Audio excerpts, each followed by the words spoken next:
Hey everyone, welcome back to Charmed Hard with a Vengeance. I think that's what I'm going with. That's what it's gonna be the title. That's it, forever. Yeah, forever. Unless, Forever. I don't know. Maybe it'll just sound too dumb and then I'll change it. But for now, it's Charmed Hard with a Vengeance. We just watched episode 2, Let This Mother Out. So the basic plot of this one was they think their mom in the Ouija board is warning them about Harry, so they got to figure out, is it really mom or is it not? Who's on what side? They let the mom out of the Ouija board, and a really obvious non-twist happens. Yeah, especially when they're light whiter. White lighter. Light whiter! Light whiter. Could He's he now be any a whiter? Light whiter. He is sort of a light whiter on the show, isn't he? Yeah. He's also the one who says previously on Charmed. Yeah, so if they start with him saying that, I'm like, I don't think they're gonna have the bad guy do that. I don't Yeah. Can you imagine in old school Charmed if the original source of all evil was previously on Charmed? Barbus. Yeah, Their Barbus. greatest enemy. Man, when they defeated their fake mom, she should have went, ah! And then dissipated. We're not afraid of you anymore, Mom. No! Man, neither of us bought for a second that Harry was evil. No, it seems like too much of a fake twist that he's gonna be the bad guy. It's can't wait for the mom to be, is really going one way too. Just they're so convinced that it's their mom and stuff, so, of course, it's not gonna be. Yeah, I guess, once you get into the actual episode versus, the cliffhanger on the last one, the whole point is, they want to believe it so bad that they're fighting with each other over, is it their mom or not? So I guess that's mostly the story here, is really about them learning to trust each other and accept their mom's death and go into a little bit of their relationships with their mom. We were talking about last time Macy's abandonment issues. They went into that a lot more in this one. Yeah, it was a little bit like a switch flipping though with her, because she's suddenly I'm angry about that. I'm glad they're not taking forever to address it, but it just seems like there wasn't much of a hint of that before. It's yeah, she seemed great except for abandoning me. Yeah. She's sort of waffling on it in this one, too, which is a little bit of a Paige thing, isn't it? Yeah. She doesn't really go charmed hard with a vengeance on the fake mother either when she shows up to try and get any answers. Well, she's asking her about what happened, and she even goes into, once she thinks that it is their mom, she's clinging to that, too, because she really wants to know why she was left behind or abandoned. Yeah, it's just she wasn't as upset as she was earlier about it. You think when you finally get the chance to confront them, you might be a little more forceful than she was. But yeah, maybe it was kind of she was angry about it and then really hurt, and that showed some vulnerability there. Once her mom was actually there, or she thought it was her mom, that she sort of crumbled into this little kid wondering why her mom didn't keep her. Mommy, why you leave me? What? Crumbled into a little kid. Well, all right. Can I just say, I loved the mom battle royale. Okay, well, I'll explain a little bit of this. The mom that comes out of the Ouija board is a demon that is trying to trick them into thinking that Harry is evil because she wants them to steal a prism from a mirror that the real mom put in there that could steal their powers. And once it's revealed that she's the demon, they just throw down. She's drop kicking Macy into a wall. Yeah. I they start the scene with Harry is throwing the demon mom over the stairs. She just keeps getting thrown from high distances. Yeah. Oh! Yeah, that's true. A little bit of a callback there. Yeah. I don't know. This seems a little soon for this to be going on, though, right? For their mom to show up again? Yeah, it did. I thought that too when she shows up. Like, oh, really? All like second episode and you're already seeing her again? All right. Like, it's kind of, I mean, I guess that goes with the original Charmed in that death really means nothing, but, you know, give us some time to miss her before you pretend she's back, at least. Yeah, exactly. Because I'm sure she probably will show up at some point, you know, in a more meaningful time, but, I mean, it really meant nothing at this point. The cheapness of death is not something you want to emulate with the original Charms. Yeah, like have something have some meaning, you know? I didn't feel their emotion when the mom comes back. Like that should be a moment where you're like, oh man, that's like overwhelming. But it was just sort of like, all right, I guess we're doing this. Yeah, because it kind of went immediately into, no, she's not your mom. Oh, yes, I am. And like, we don't know the mom either. So it's not like we have any emotional stakes here yet. I liked when they went to the mirror dimension that it kind of looked like they were in the Phantom Zone. Yeah. It's like, I always wanted the Charmed ones to be banished to the Phantom Zone. But these No, are probably... forgive me! Yeah, it's just these are the wrong Charmed ones. I don't have the hate of these ones like the original. They go to the evil mirror universe, and then the original Charmed ones are in there. Yeah. Like this is where they've been. They're in there and they're, good thing we didn't throw away this book of shadows. Meanwhile, Piper's lactating poison. Yeah, we haven't gotten deep enough into the show that they're having babies and just talking about, like, what about my kids? Leo! Yeah, they talk about, they have the whole thing with, like, Harry, when they call his name, he'll show up, and they have that joke at the end where it's like, why would I come just when you say Harry? Like, you have to call it out. It's kind of like the Leo thing, though, isn't it? You know, Leo! Yeah. Leo! Be more angry when you say it. You have to be extremely shrill, otherwise he's not going to come. Shrill and condescending. That's how you summon. They're setting up more of an arc, or more with the arc, with the Harbinger of Evil. Mm-hmm. Is that the full name? No, Harbinger of Hell. I'd hate to get that wrong. The Harbinger of Hell, who is possesses a janitor, and then isn't really brought up again until the end when they mention that it is the Harbinger of Hell, which is part of some prophecy to bring back the source of all evil. Did it really possess her, or just kind of like knocked her out? Yeah, I guess it was looking for a host. Yeah, seems to be what it was suitable, doing. I guess so not. Died. We are not Harbinger with her.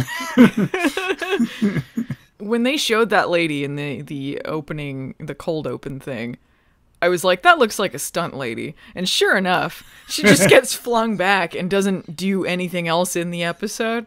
Except die, I guess. Yeah. Which at least, Macy seemed a little upset when they found out she died. Yeah, the others weren't really. Yeah, they were kind of original Charmed one-y about it. Macy at least seemed a little thrown back by that. But they throw in that thing at the end too, like they learn to trust Harry over all this. And then at the end, when they're like, yeah, we don't like you, but we trust you, Macy's like, but did you kill that janitor? Yeah.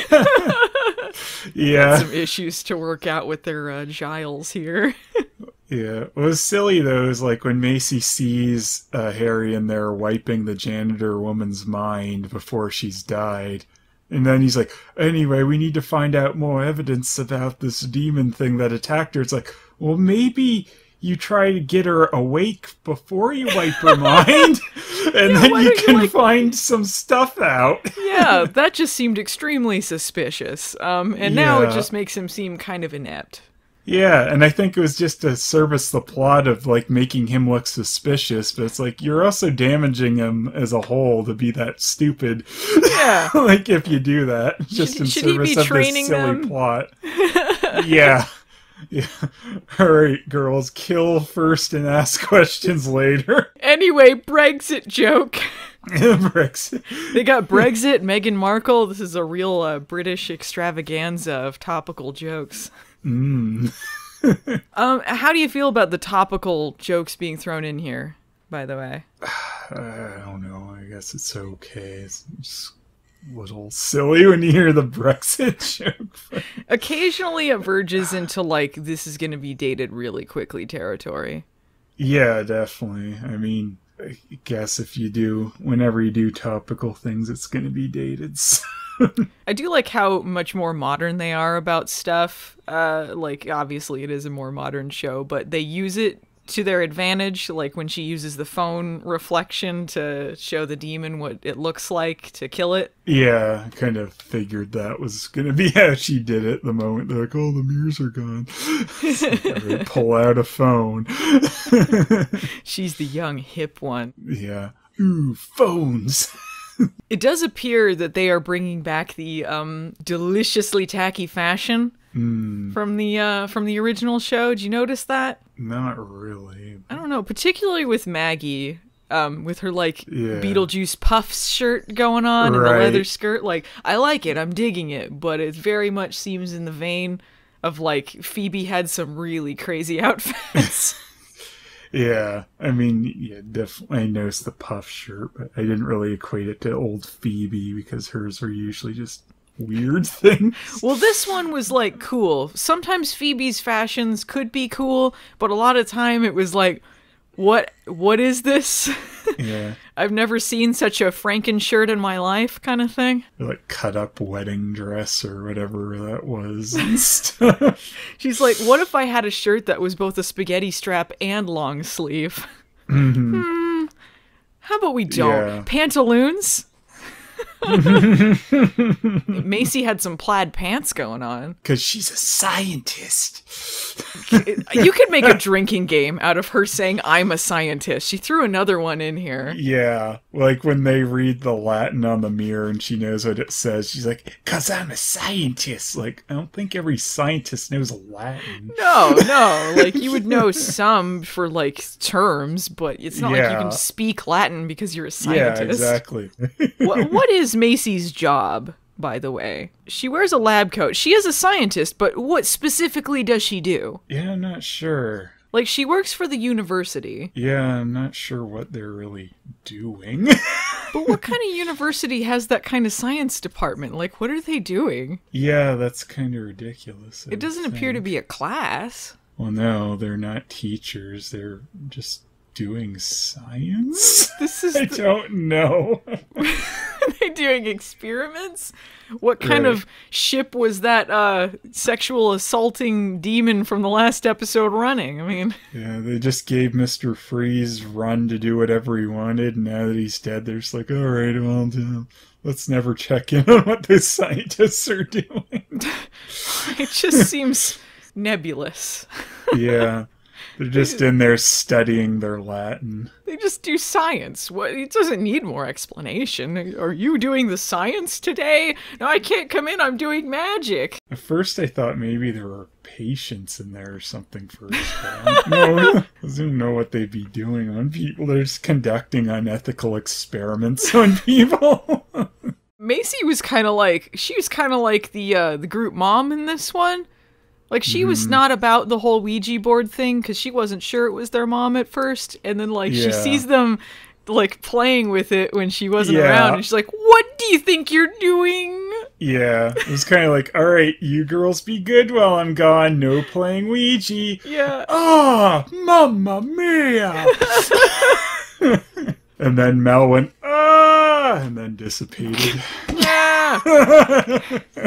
Yeah, Mel is starting to get on my nerves with some of her, like, she's always making decisions for all of them kind of thing. Like, she's always like, my way's right. Yeah, I hope she stops doing that a bit. Yeah, she is a rather aggressive. She's rather grating after. Yeah, like... I feel like they need to just pick their moments with this, like, not be so overwhelming with it. It's the same thing as with the scientist thing, you know, like, just, like, have it be a little more fleshed out. That was really, I don't know, silly, that moment where, like, Harry's, like, fighting their mother at the end, and he's like, girls, stop her! And then the demon mother's like, they're not girls, they're women, and I taught them everything or something. Did she say that? I totally was checked out. Oh no, she said that. Yeah. Oh, man. It's like, I was like, that seems unnecessary. Don't mansplain it to them, Harry. It's like imagining if it seems silly no matter what it is, they're really their mother or a demon, but it's like their mother's gonna be like, wait a sec, I need to stop this battle right here and tell you something, mister. Yeah, it's not their mom, so I don't know. Did she think that's just something their mom would say? Yeah. It's like the demon's looking stuff up about her, right? And it's like, women's history this seems like something she'd say. Like maybe that came from Mel. It's supposed to be reading their minds, right? Yeah, but she also, that's how Mel figured out it wasn't her, because she was playing favorites, and she's like, Mom wouldn't play favorites. Yeah, but yeah.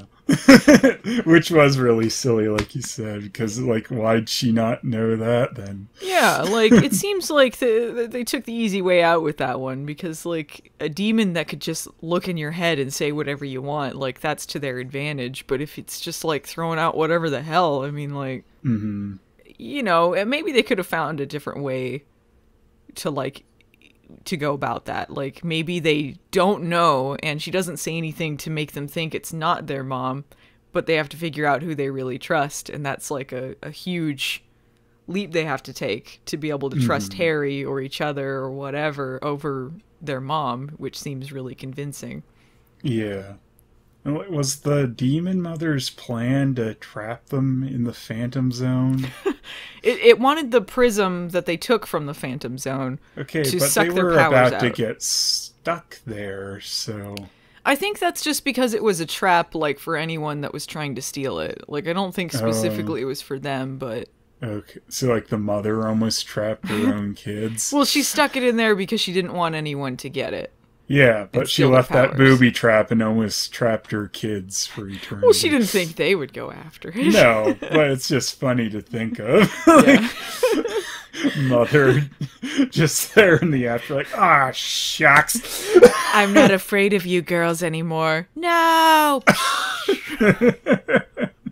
I like, too, that they didn't restrain Harry at any point. They thought he was the bad guy. But they just come back, and he's fighting with the demon monster. Yeah, what if he was a bad guy? And wait a minute, they thought she was a ghost. Did they think he was hurting her? He can't kill her twice. Yeah. What did they think was going on there? If it bleeds, you can kill it.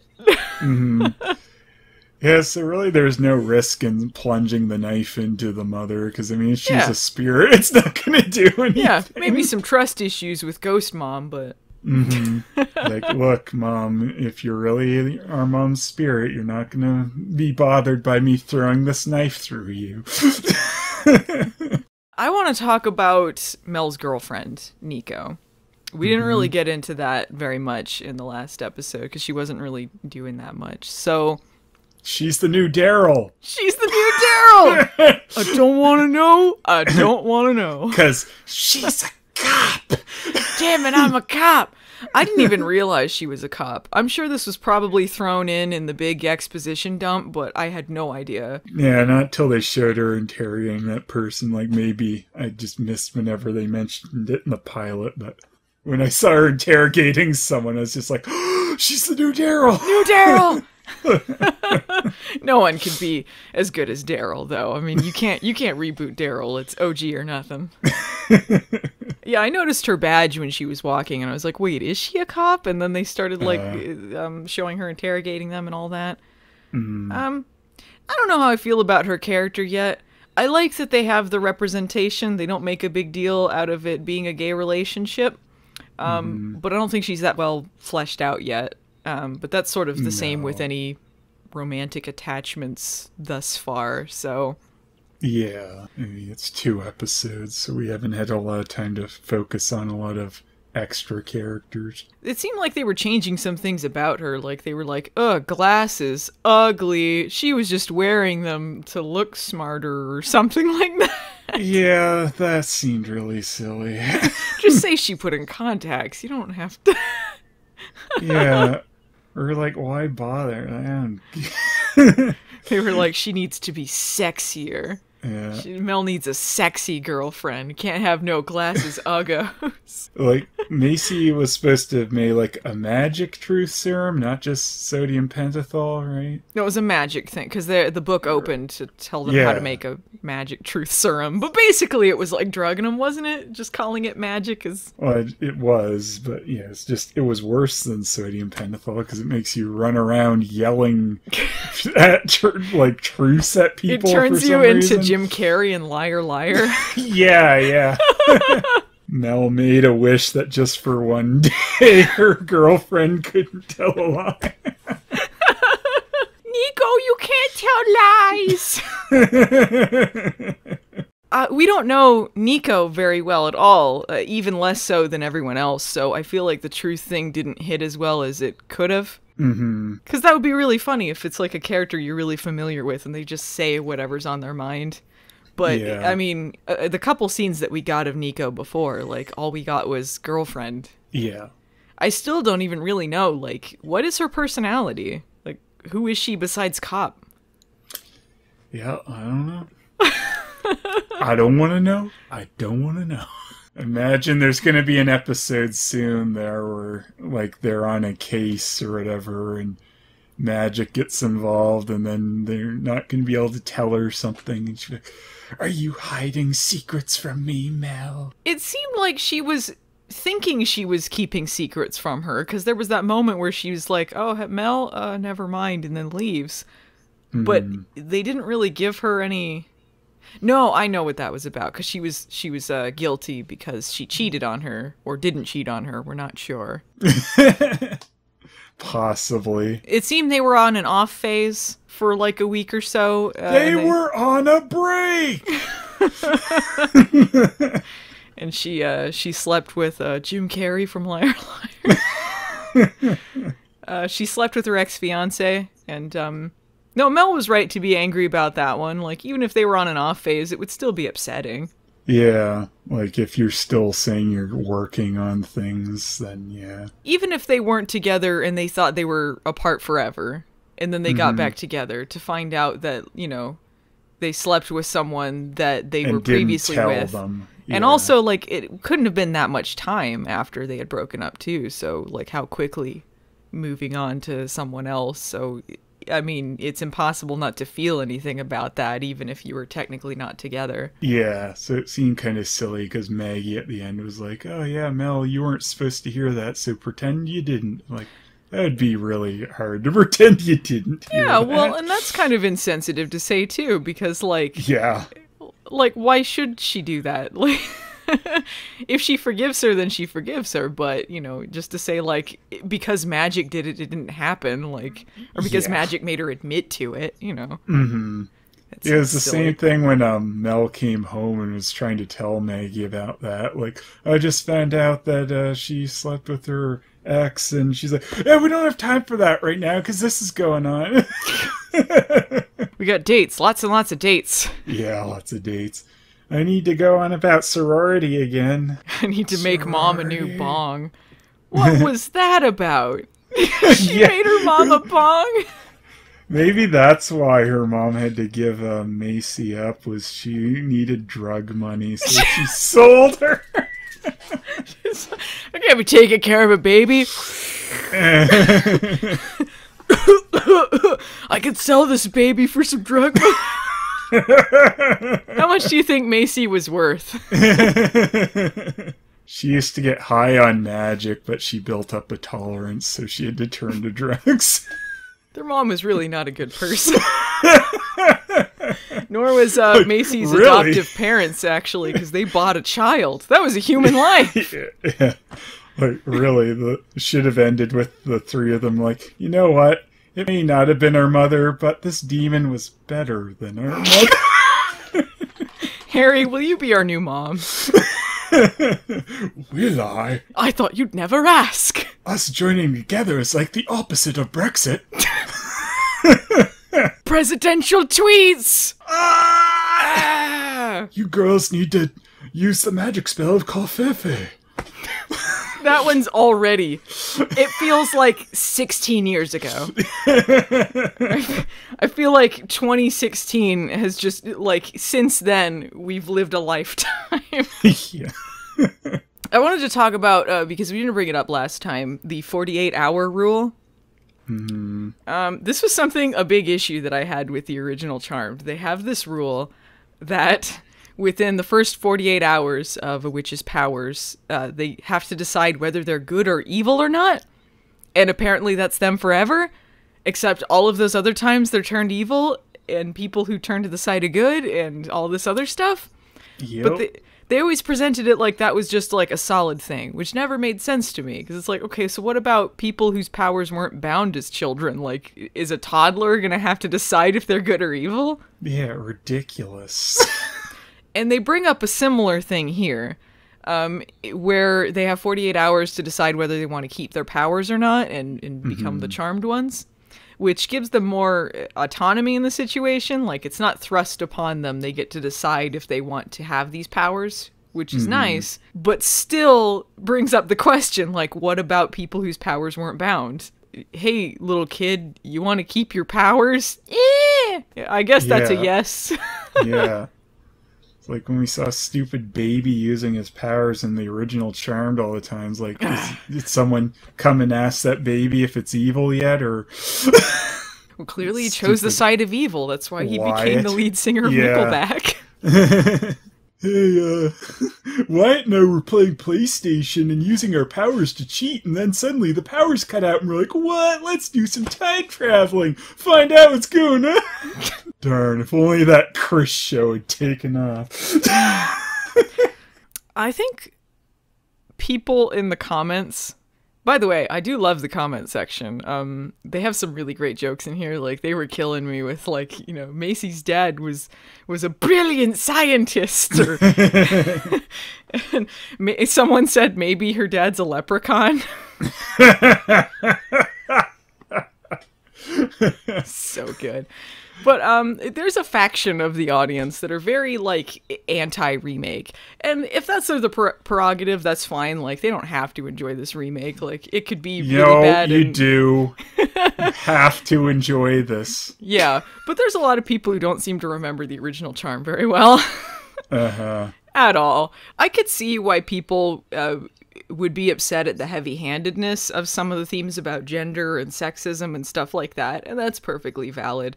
But just bringing it up at all is very much in the vein of Charmed, and it's not a bad thing to bring it up. It's just about how you handle it, and I don't think they did it in a terrible way. I just think there were times where they needed to reel it back a little bit.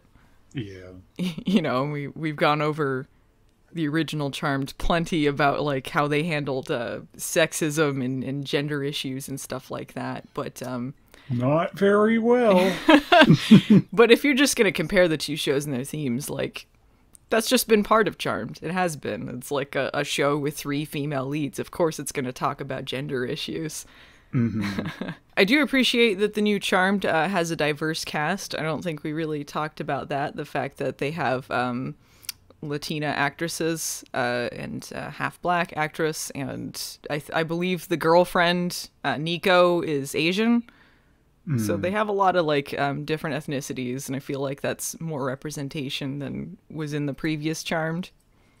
We did have Darryl, though. Let's not forget the the star of Charmed, Darryl. Yeah, hopefully Darryl will be, like, Nico's boss or something. Yeah, they gotta bring that guy back! He's gotta... If they get no one else from the original Charmed, it's gotta be Darryl. Yeah, that's the only thing people want. Everyone's like, they're up in arms. They're like, no remake without Darryl. Is it supposed to be the same house? I think some people were theorizing that, and I think maybe they haven't gotten into that because, you know... They don't know. Because maybe in the future it leaves it open for things. Yeah, they don't... They want to maybe think on that. Like, oh, if we want to directly connect it, we can say it's the same house later. Yeah. Like, these are the new Charmed ones that the original Charmed ones didn't bother training, even though they said they would. Yeah. Good thing we didn't throw this book away. Yeah. That was the most infuriating thing. Just, we'll train the new generation. Now let's almost throw the book away. That's not the same. What? Well, clearly they're keeping the legacy alive by staying far out of the picture. Who would you want to see besides Darryl from the original Charmed come back if this was the same universe? Leo on ice. They freeze him again and break him up into chunklets. Wheel him out as an ice cube. They're like, oh, it's another ice demon, and they smash him. And Harry's like, actually, that was like an elder, and he's dead. Oh well. Harry's like, now I've been promoted. I was evil all along. I wanted you to kill Leo. It was a double twist. They didn't go into like the whole like White Lighters, are they dead or are they alive thing. It's so just murky again. Like, he says that he technically died in the 50s. Yeah. But he's alive now. I don't know, maybe they're saying like, you know, that's the cover, but now he's not invulnerable, but technically will live forever. I mean, he was kind of bloody, so, I mean, clearly he could get hurt. Yeah, I think he could die as a White Lighter. Well, yeah, I just mean by, like, human standards. Is he a zombie, or what is he? A White Lighter? Like, they were always very confusing about that. A light whiter. How would you say that this episode compared to the first one? I liked it better. I thought it gave us a bit more into the three main characters. You could still use a bit more Mel besides being angry, but there's a little bit more in this one. Yeah, I felt like they were able to dive into the characters a little more now that they've established what they're doing, so I do think it was a stronger showing. I do think they should have waited a little bit longer for the mom stuff, but... I agree. But overall, I think like it's showing a strong start. This was the highest viewed, listened to, whatever podcast of any of the ones that I've posted that we've done together. So I think it's done pretty well. So if they do a crossover Scooby-Doo, it'll be the best podcast ever. Yeah, all we need is that Scoob power. Rocket through the roof, these ratings. Uh-oh, we're charmed ones. Leo, what's this dog doing in here? Sitting on the carpet.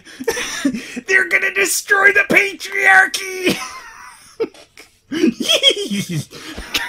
Scooby-Doo, huge misogynist, by the way. Girls, not women. Females. Wait, let's stop this battle right here. I gotta explain something. But as I was saying, it's the highest viewed one, so I think we're going to keep doing this episodically unless it starts dwindling. But for now, Cancelled. It's doing pretty well. Yeah, we'll go until we're canceled. So everyone, just leave a comment, leave a like, whatever you want. Just let us know what you think. We'll see you Charmanders around.